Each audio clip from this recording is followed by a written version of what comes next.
Know your structure. Take the time to self-assess and understand how you think, how you operate. What do you allow in your environment? Understand your boundaries. Do you have boundaries? Identify what you want to accomplish. Okay? Understand your objective in life. And it could be in different aspects. What are your objectives financially? What are your mental objectives? What are your objectives fitness-wise? For those of you just joining in on my journey, today is number 379 for me. What does that mean? That means for the last 379 days, I've ran 1 mile. That's my, as I'll say, atomic habit. And due to me being consistent with that, I've lost over 50 pounds. And I'm just gonna continue progressing.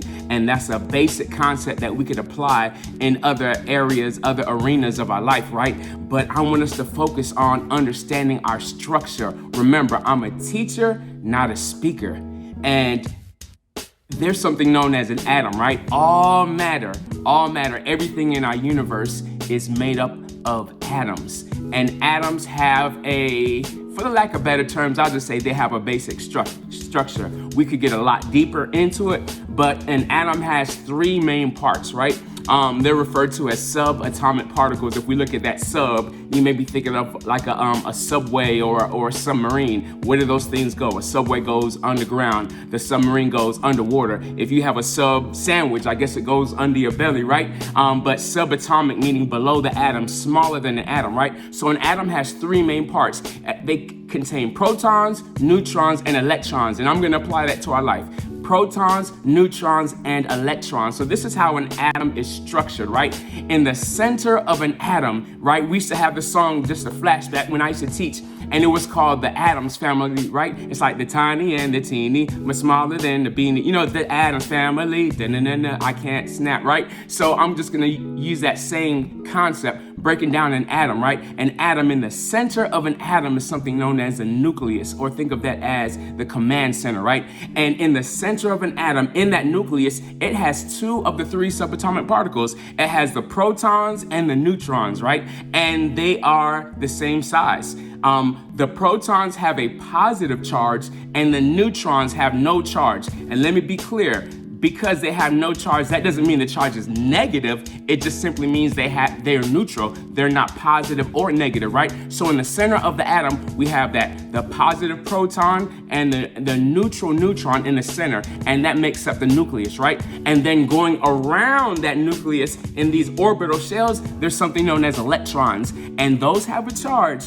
But those charges are negative. Once again, I'm just talking about understanding our structure, because remember I said everything in the universe is made up of atoms, including us, right? So if I were to continue focusing on that atom, I said the center of the atom has positive protons and neutral neutrons. Since the neutrons have no charge, the center of an atom is positive. Look at your center. Take the time to identify all your attributes, all of your strengths, all of your gifts, all of your natural talents, your skill sets, all right? And then going around it though, I did include that there are electrons and they're negative moving all around. Now, this is how an atom is typically set up, right? An atom has a balance, right? So if there are, let's say we'll keep it simple, a hydrogen atom, it has an atomic number of 1, meaning it has 1 proton, 1 neutron, and 1 electron, right? So there's a balance. The positive, the negative, boom, they balance each other out, right? If I were to look at any element, I think oxygen is maybe 16, right? Atomic number 16. That means it has 16 protons, 16 neutrons, and 16 electrons. So there's a balance, so we gotta understand the balance, because there's always, I hate to say it, but there's always gonna be negativity out there. We gotta balance it out, right? On my fitness journey, I wish I could shut down Chick-fil-A and Zaxby's, Mickey D's. I wish I could shut down all this good food, but I can't. So I gotta balance it out. I gotta counterbalance it out with something else, making sure I have my, healthier options, making sure that I don't leave the house hungry, making sure I don't go to the grocery store hungry, just having a plan in place. Now check this out with an atom, right? Back to this.